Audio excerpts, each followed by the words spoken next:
அமைச்சர் அவர்கள் திரு ஆனந்தன் அவர்கள், அப்புறம் அண்ணன் செங்கோட்டையன் அவர்கள். பொதுவாக எனக்கு இந்த அதிர்ஷ்டம் லக்கி இது மேலே நம்பிக்கை இல்லை. ஆனால் அண்ணன் வரும்போது ஒரு பதிவு பண்ணோம், அண்ணன் நீங்கள் வந்துட்டீங்க, தைரியமாக முடிவு பண்ணிட்டீங்க. அண்ணன் வரும்பொழுது அதிமுக இருக்கக்கூடியவங்கெல்லாம் கேலி கிண்டல் பேசுனாங்க. அங்கே இருக்க பசங்களுடைய வயசுலாம் என்ன, எல்லாம் சின்ன பசங்க, அவருடைய வயசு என்ன, அவரோட உக்காந்துட்டு இருக்காங்க, அவரை புறக்கணிச்சிட்டாங்கன்னு அதிமுக அன்னைக்கு இருந்த இபிஎஸ் அவர்கள் கூட இருந்த சீனியர்ஸ் எல்லாம் அவரை ஒரு கேலி கிண்டல் பண்ணாங்க.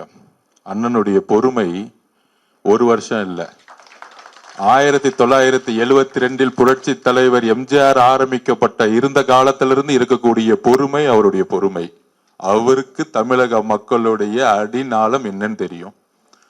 சோ அவருடைய அதிர்ஷ்டம் பாருங்க, எம்ஜிஆர் அமைச்சரவையில் அமைச்சர், புரட்சி தலைவி அம்மா அவர்களுடைய அமைச்சரவையில் அமைச்சர், இன்றைக்கு சட்டசபையில் எங்களை எல்லாம் வழி நடத்தக்கூடிய அவைத்தலைவர் மட்டுமல்ல, ஒரு சீனியர் அமைச்சராக எங்களுடைய தலைவர் இதிலையும் அமைச்சர். இந்த வரலாறு யாருக்குமே கிடையாது. சோ மாண்புமிகு அமைச்சர் திரு செங்கோட்டையன் அண்ணன் அவர்களுக்கு என்னுடைய வணக்கம்.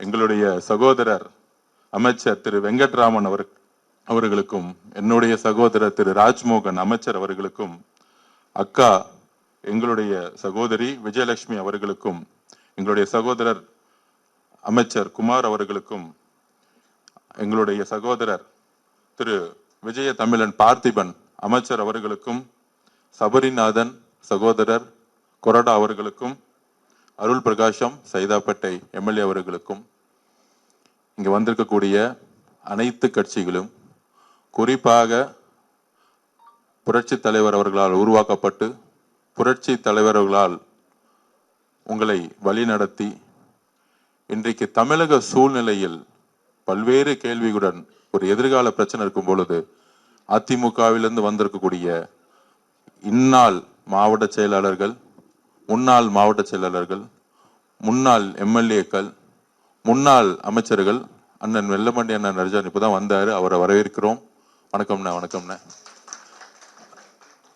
அந்த மாதிரி ஆக சிறந்த நிர்வாகிகள், மக்களுடன் தொடர்பில் இருக்கக்கூடியவர்கள், தொழிற்சங்க நிர்வாகிகள் எல்லோருக்கும் தமிழக வெற்றி கழகத்தின் சார்பாக வணக்கத்தை தெரிவித்து, எதற்காக தமிழக வெற்றி கழகம்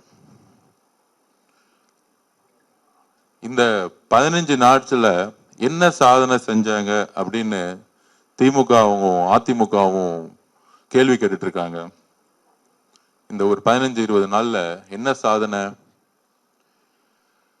தமிழ்நாட்டில் மதச்சார்பினையும் சமூக நீதியை காக்கணும்னு ஒரு அரசியல் இருக்கும். அதில் உறுதியாக இருந்து இன்னைக்கு இருக்கக்கூடிய காங்கிரஸ் கட்சி தோழர்கள், கம்யூனிஸ்ட் கட்சி தோழர்கள், விசிக கட்சி தோழர்கள், ஐஎம்ஓ தோழர்கள் கட்சிகளுடைய ஒட்டுமொத்த கூட்டணியை உருவாக்கியது எங்களுடைய தலைவர். இது மிகப்பெரிய வரலாறு. இந்த கட்சி தலைவர்கள் பணத்திற்காகவோ அதிகாரத்திற்காகவோ ஆசைப்படுபவர்கள் கிடையாது. எங்கு உண்மை இருக்கிறதோ, எங்கு மக்கள் செல்வாக்கு இருக்கிறதோ, எங்கு மக்கள் நம்பிக்கை இருக்கிறதோ அந்த இடத்துலதான் இவங்க எல்லாரும் இருப்பாங்க. அப்ப தமிழக மக்களுடைய நம்பிக்கையின் அடிப்படையில் இந்த கூட்டணி கட்சி தலைவர்கள் இன்னைக்கு இந்த கூட்டணியை மாண்புமிகு முதலமைச்சர் அவர்கள் உருவாக்கி இருக்காங்க. அப்ப உருவாக்கும் பொழுது 2 பாயிண்ட் சொல்லணும்னு நினைக்கிறேன் நானு. இந்த ஆட்சி உருவாக்கி என்ன மக்களுக்கு நல்லது செஞ்சது இந்த 15 நாள்ல? முக்கியமான விஷயம் என்ன தெரியுமா? திமுக காலத்துல சிஎம் ஃபண்ட், முதலமைச்சர் குடும்பம் ஃபண்டுன்னு ஒண்ணு இருக்கும், அதுக்கப்புறம் அமைச்சர் ஃபண்டுன்னு ஒண்ணு இருக்கும், பார்ட்டி ஃபண்டுன்னு ஒண்ணு இருக்கும், அதுக்கப்புறம் அதிகாரிகள் ஃபண்டுன்னு இருக்கும். இன்னைக்கு முதலமைச்சர் ஃபண்டுன்னு சொல்லக்கூடிய முதலமைச்சர் குடும்பத்திற்கான ஊழல் இல்லை, அமைச்சர் ஃபண்டுன்னு சொல்லக்கூடிய ஊழல் இல்லை. எல்லா டிபார்ட்மெண்ட்லயும் இன்ஸ்ட்ரக்ஷன்ஸ் கரெக்டா போய் ஐஏஎஸ் அதிகாரிகள் நிர்வாகத்துல இருந்து அமைச்சர்கள் நேர்மையுடன் பணியை செஞ்சிருக்க கூட அமைச்சரவையை எங்களுடைய முதலமைச்சர் உருவாக்கி இருக்கார்.